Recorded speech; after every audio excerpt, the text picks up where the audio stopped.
I'm Melissa Fung, and I'm here tonight to talk about what we owe, which doesn't sound very philanthropic because to owe, according to the dictionary, is to have an obligation to pay or repay for something you've received.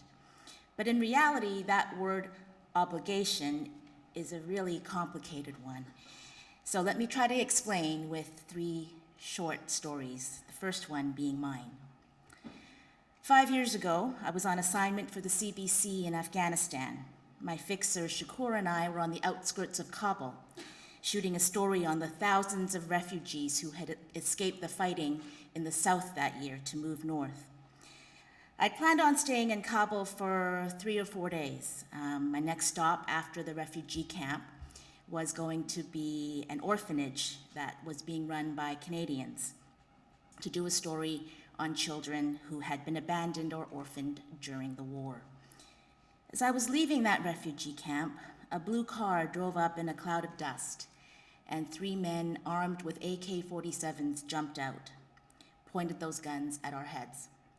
I was stabbed, shoved into the car, and driven away, then forced at gunpoint to hike over some mountains to another province. As night fell that Sunday before Thanksgiving, I was thrown down a hole, no bigger than a closet. There were a couple of blankets spread over the dirt floor, a couple of dirty pillows. A battery-operated lamp was the only source of light. And that's where I would spend the next 28 days. It's where I would wait for those massive scabs to fall off my stab wounds. It's where I was almost starved, fed mostly cookies and juice, neither of which I've really had since I've returned. It's where I would be bound with a heavy steel chain, my ankles tied together, tied to my wrists. And it's where I would be violently assaulted at knife point.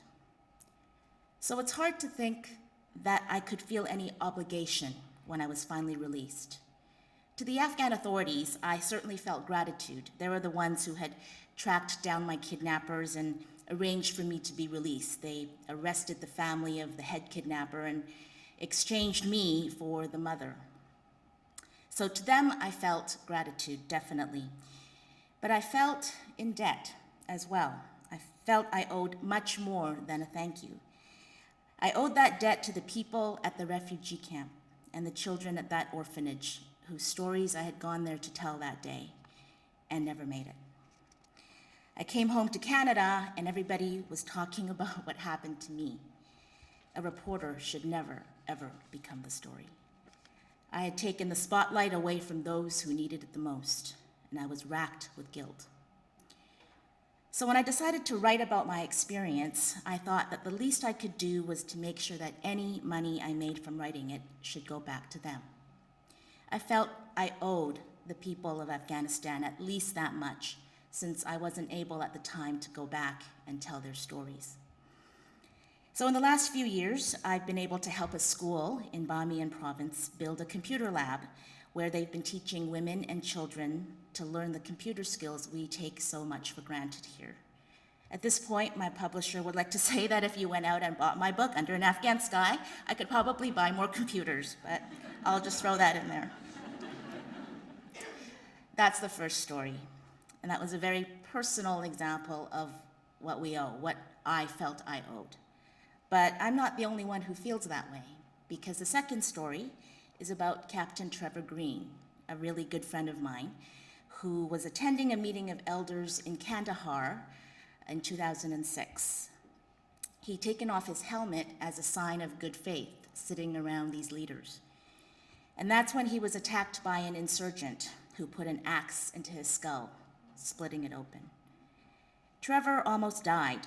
He was flown home to Canada, and doctors told his wife Debbie she should put him in a nursing home and get on with her life, because he was likely going to be a vegetable for the rest of his.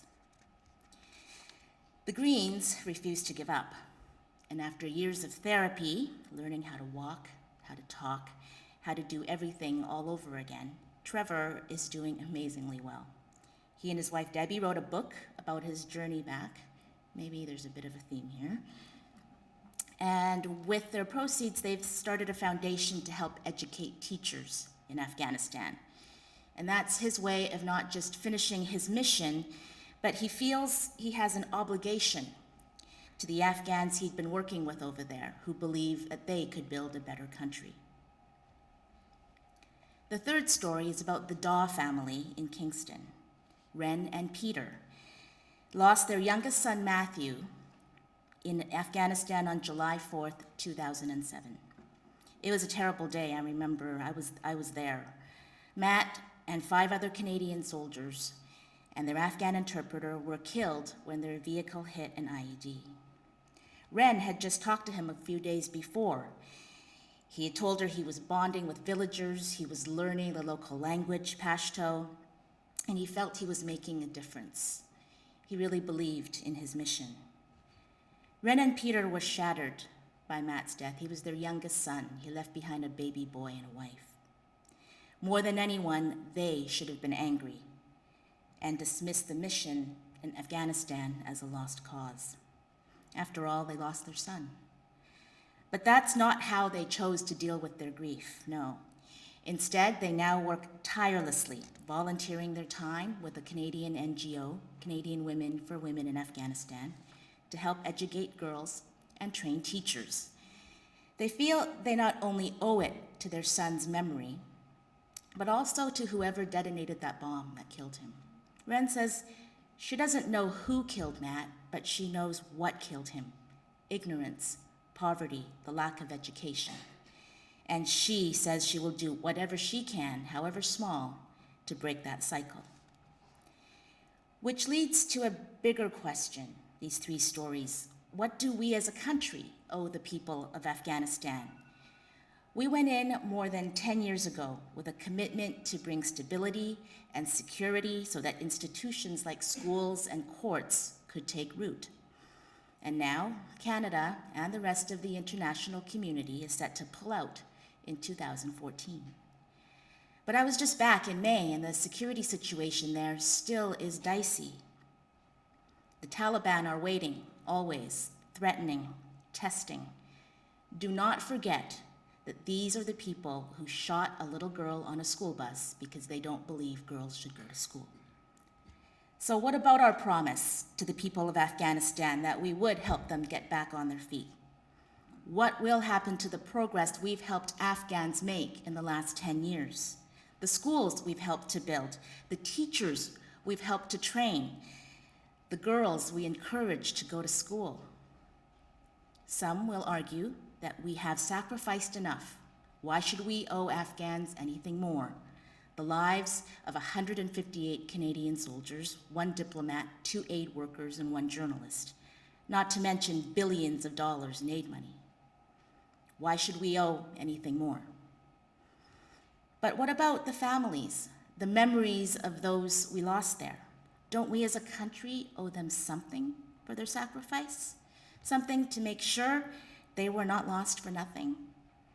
And could there be a better way to honor them by continuing the work they, or rather we, started there? I'm going to leave you, because my time is running out, with something Ren Daw said to me about why she will continue to work to help Afghans. And it's a sentiment that Trevor Green and I both share. Quote, "When you undertake such a big mission, you can't just pick up and go. You have to end what you start. We have to continue. And maybe it doesn't mean troops on the ground anymore, but there are other ways. We can educate women, children, and complete that circle. We have to finish. We owe it to them and to ourselves." Thank you.